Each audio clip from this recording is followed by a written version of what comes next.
I never thought I'd be sitting at my kitchen table at 2 a.m., calculator in hand, trying to figure out how to pay for both my mom's memory care facility and my daughter's college tuition.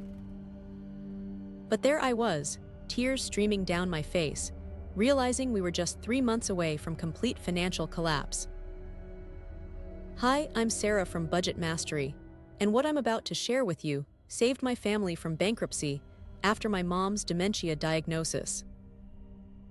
4 years ago, when Mom started putting her keys in the refrigerator and forgetting my children's names, I had no idea that the emotional toll would be matched by a financial one that would nearly destroy everything my husband and I had spent decades building.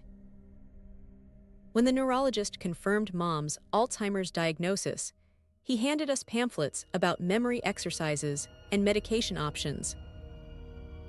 What he didn't give us was a financial survival guide for the $8,000 monthly care costs we'd soon be facing. That's right, $8,000 per month. Nearly $100,000 a year. And Medicare, it covers almost none of it. I remember driving home from that appointment, my mind racing with questions. Would Mom's retirement savings be enough? Would we need to sell her house? Would my siblings and I need to chip in? And if so, how much could each of us afford? These weren't questions I was prepared to answer. The average cost of memory care in the United States ranges from $5,000 to $10,000 monthly, depending on your location. Nursing homes can run even higher. And the average length of time someone needs this care: 7 to 10 years. Do the math, and you're looking at potentially spending over $500,000 on care. Something most American families simply don't have. 6 months after Mom moved into memory care, her modest savings were evaporating faster than we'd projected. My siblings and I were each contributing what we could, but it wasn't sustainable. I started dipping into my own retirement accounts, paying early withdrawal penalties, and creating a future financial crisis for myself. Then came the night that changed everything. I was reviewing our family finances when I realized we were hemorrhaging money from all sides. My husband's hours at work had been cut back. Our daughter needed braces. The roof was leaking. And Mom's care facility had just announced a 5% rate increase. I remember putting my head down on that kitchen table and just sobbing. How could we possibly make this work? Would we need to move Mom to a less reputable facility? Would we lose our house? Would our children have to give up college? That night, I made a decision. I would find a way through this maze. Not just for my mom, but for anyone facing this impossible situation. The first thing you need to know, and I wish someone had sat me down and explained this clearly, is that Medicare does not cover long-term care. This is the devastating reality that catches most families off guard. Medicare will cover hospital stays, short-term skilled nursing facility care, some home health services, hospice care. What Medicare won't cover: assisted living memory care facilities, most nursing home care, help with activities of daily living like bathing, dressing, and eating. This gap in coverage is what forces many families into financial crisis. We assume the safety net we've paid into all our working lives will catch us. It won't. What I learned through painful experience is that long-term care is considered custodial care, not medical care, in the eyes of Medicare. And that distinction is what leaves millions of families scrambling to cover costs that can quickly reach $100,000 per year or more. Here's where I made my first big mistake. I assumed Mom made too much money to qualify for Medicaid. I assumed wrong. Medicaid is the primary payer of long-term care services in America. But it's designed as a safety net for those with limited income and assets. The key phrase here is limited assets. With proper planning, ideally 5 years before care is needed, many middle-class families can legally qualify for Medicaid coverage. Now, I need to be very clear here. I'm not talking about hiding assets or anything unethical. I'm talking about legal financial planning strategies that can help protect some family assets while still qualifying for needed care. These strategies include 1. Irrevocable trusts. Setting up certain types of trusts can help protect assets while still qualifying for Medicaid. But timing is crucial. These need to be established at least 5 years before applying for Medicaid due to the look-back period. 2. Medicaid-compliant annuities. These financial products can convert countable assets into income streams that don't disqualify someone from Medicaid. 3. Spousal protection provisions. If one spouse needs care but the other doesn't, there are special rules to prevent the healthy spouse from becoming impoverished. 4. Personal care agreements, formally paying family. Members for care services can be a legitimate way to transfer assets. In our case, we were already in crisis mode when I learned about these options. But even then, working with an elder law attorney helped us accelerate Mom's Medicaid eligibility by properly structuring her remaining assets. The key lesson: start Medicaid planning early, ideally as soon as there's a diagnosis of a condition that might eventually require long-term care. And always consult with an elder law attorney who specializes in this area. One of my biggest regrets is not encouraging Mom to purchase long-term care insurance when she was in her 50s and still healthy. By the time we needed it, her diagnosis made her uninsurable. Long-term care insurance specifically covers what Medicare doesn't: help with daily activities, assisted living, memory care, and nursing home care. If purchased early enough, the premiums can be manageable compared to the protection they provide. There are several types to consider. 1. Traditional long-term care insurance. These policies specifically cover long-term care needs, but provide no benefits if you never need care. 2. Hybrid policies. These combine life insurance or annuities with long-term care benefits. They're more expensive, but provide some return even if long-term care isn't needed. 3. Short-term care insurance. These more affordable policies provide coverage for up to 1 year of care, not comprehensive but better than nothing. For my family, it's too late for this option for Mom. But I've already purchased a hybrid policy for myself, determined not to put my own children through what I'm experiencing. If you're watching this and you're in your 40s, 50s, or 60s and still relatively healthy, please look into this option. Future you and your family will be grateful. Here's something I discovered entirely by accident.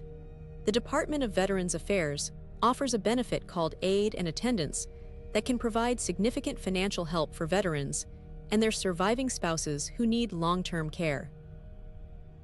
My father had served in Vietnam, and Mom, as his widow, qualified for nearly $1,200 monthly in additional income through this program.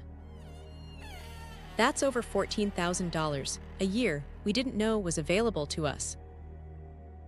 To qualify, the veteran must have served at least 90 days of active duty, with at least 1 day during a period of war, have anything other than a dishonorable discharge, meet certain medical and financial requirements. The application process is notoriously slow and complicated, but the benefits can be substantial and retroactive to the application date. Working with a VA-accredited claims agent cut our approval time from the typical 9-12 months down to just 5 months. If you have a family member who served during wartime, even if they weren't in combat, this benefit could be a financial lifeline worth pursuing. When Mom's care needs increased, but before she needed full memory care, we found ourselves in a gap. She couldn't live independently, but we couldn't afford full-time facility care yet. That's when we explored creative housing options. 1. Adult family homes. These are residential homes licensed to care for a small number of seniors. They provide a more home-like environment and often cost 30–40% less than larger facilities. Mom actually thrived in this setting for almost 18 months before her needs became too complex. 2. PACE programs. These Medicare/Medicaid programs provide comprehensive care while allowing seniors to remain in the community. They're not available everywhere, but where they exist, they're game changers. 3. Co-housing. Some families share caregiving responsibilities across multiple families with similar needs, creating cooperative living arrangements that distribute both the work and the cost. 4.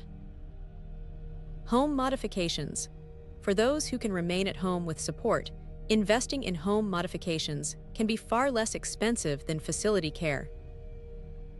For us, the adult family home bought us precious time to get our financial house in order before Mom needed to move to a more intensive memory care setting. It saved us approximately $36,000 over that 18-month period compared to memory care costs. For many families, their home is their largest asset. There are several ways to use home equity to fund long-term care, each with pros and cons. 1. Reverse mortgages. Available to homeowners 62 and older, these allow you to convert home equity into cash without selling the home or making monthly mortgage payments. The loan is repaid when the house is sold, usually after the owner passes away or moves permanently. 2. Home equity lines of credit. These provide more flexibility than reverse mortgages but require monthly payments. 3. Sale-leaseback arrangements. Some companies purchase your home while allowing you to remain as a renter for life. 4. Selling and downsizing. Sometimes the simplest solution is to sell the family home and use the proceeds for care while moving to a smaller, more manageable property. In Mom's case, we eventually sold her home. But instead of spending down the entire proceeds on her care, we worked with an elder law attorney to protect a portion of the assets through a Medicaid-compliant annuity, which provided additional income without disqualifying her from eventual Medicaid eligibility. The key lesson here is that home equity can be a valuable resource, but how you tap into it matters tremendously for long-term financial security. Few people realize the significant tax benefits available to those paying for long-term care. These benefits helped us reclaim thousands of dollars each year. 1. Medical expense deductions. If you itemize deductions, medical expenses exceeding 7.5% of your adjusted gross income can be deducted. Long-term care expenses, including facility fees, home health aides, and medical alert systems, often qualify. 2. Dependent care credit. If your loved one qualifies as your dependent for tax purposes, you may be eligible for this credit. 3. HSA and FSA accounts. These tax-advantaged accounts can be used to pay for qualified long-term care expenses. 4. Deducting family caregiver wages, if properly structured. With a personal care agreement, wages paid to family caregivers can sometimes be tax-deductible. Working with both an elder law attorney and a tax professional who understood these nuances saved our family approximately $4,800 in taxes the first year alone, money we desperately needed for Mom's care. When financial pressures were at their highest, I discovered a network of community resources I had no idea existed. These programs don't solve the long-term care funding crisis, but they can provide meaningful relief. 1. Area Agencies on Aging. These local organizations can connect you with services like Meals on Wheels, transportation assistance, respite care, and sometimes even emergency financial aid. 2. Disease-specific organizations. The Alzheimer's Association, American Cancer Society, and similar organizations often offer grants, respite care, and support services for those with specific conditions. 3. Faith communities. Many religious organizations provide volunteer caregivers, meal delivery, transportation, and sometimes financial assistance. 4. Senior centers. Beyond social activities, many offer free legal clinics, tax preparation services, and benefits counseling. 5. State-specific programs. Many states have their own assistance programs that bridge gaps in federal programs. These vary widely, but are worth investigating. For us, connecting with our local area agency on aging led to discovering a grant program that covered 20 hours of in-home respite care monthly, giving me a crucial mental health break while saving us approximately $400 monthly. The challenge with these resources is that they're fragmented and often not well publicized. The best starting point is usually your local area agency on aging or an aging life care professional. Many families provide unpaid care to loved ones, not realizing that this arrangement can actually be formalized in a way that benefits everyone financially. A personal care agreement is a formal contract where a family member provides care services in exchange for payment. When properly structured, these agreements can 1. Compensate family members for their caregiving work. 2. Potentially reduce the care recipient's countable assets for Medicaid purposes. 3.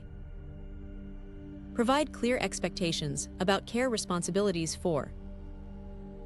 Help prevent family conflicts about who's doing what. For these agreements to be recognized for Medicaid purposes, they must be in writing, be established before services are provided, pay reasonable compensation based on market rates, clearly outline services to be provided, be reviewed by an elder law attorney. In our situation, I reduced my work hours to help care for Mom. By formalizing this arrangement with a personal care agreement, the payments I received were legitimate income rather than gifts, and they helped offset my lost wages. This strategy isn't right for every family, but for us, it provided both financial relief and clarity about my caregiving role. Before I wrap up these strategies, I need to acknowledge something important. The financial burden of caregiving doesn't exist in isolation. It's compounded by the emotional and physical toll that caregiving takes. There were days when I was so exhausted from caregiving that I couldn't think clearly enough to make good financial decisions. There were nights when anxiety about money kept me from sleeping, making the next day's caregiving even harder. There were moments when I felt resentful about the financial sacrifices my family was making, and then immediately overwhelmed with guilt for having those feelings. This is the vicious cycle that many caregivers find themselves in. And it's why addressing the financial aspects of caregiving isn't just about money, it's about preserving your own health and well-being too. I learned, sometimes the hard way, that taking care of the financial aspects of caregiving is a form of self-care. Every step I took to reduce financial stress gave me more emotional bandwidth to be present with Mom, to enjoy the good moments, to find meaning in this difficult journey. When I look back at where we started 4 years ago, that night at the kitchen table, when financial ruin seemed inevitable, I'm amazed at how far we've come. Mom is now receiving excellent care, in a facility that meets her needs. Her care is covered by a combination of Medicaid, her remaining income, and modest family contributions that we can sustain. My family's retirement accounts are no longer being drained. My daughter is in college. And while we're not financially where we would have been without this crisis, we're stable. We have a plan. The strategies I've shared today aren't theoretical, they're the actual steps that saved my family from financial catastrophe. And they can help you too. If you're just beginning this journey, please know that you don't have to figure this out alone. Start by consulting with an elder law attorney who specializes in long-term care. Planning. Yes, it costs money up front, but it's an investment that could save you tens or even hundreds of thousands of dollars. Connect with your local area agency on aging to learn about resources specific to your community.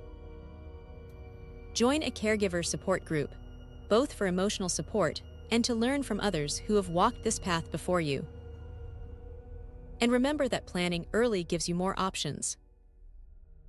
If you're watching this and thinking about your parents' future, or your own, start those conversations now before crisis hits. I'd love to hear your experiences in the comments below. What strategies have worked for your family? What questions do you have? This channel is about building a community of support around these difficult financial journeys. If you found this information helpful, please subscribe to Budget Mastery for more practical financial guidance. And remember, you're not alone in this. Millions of families are facing these same challenges, and together, we can find a way forward. Thank you for listening to our story. I truly hope it helps light the path for yours.